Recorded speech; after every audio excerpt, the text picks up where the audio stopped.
আসসালামু আলাইকুম রহমতুল্লাহি ওয়া বারাকাতুহু। আজকে আমরা আলোচনা করব অজুর ফরজ কয়টি ও কি কি। অজুর ফরজ চারটি।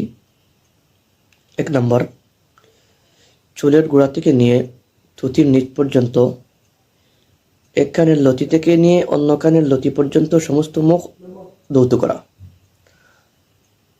অর্থাৎ আপনাকে সমস্ত মুখ ধৌত করতে হবে। 2 নম্বর হচ্ছে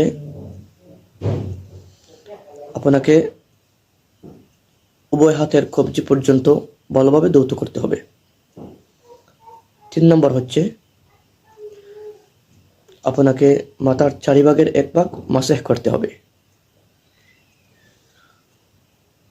সমস্ত মাথা মাসেহ করা সুন্নাত, তবে মাথার চারিভাগের 1 ভাগ মাসেহ করা ফরজ।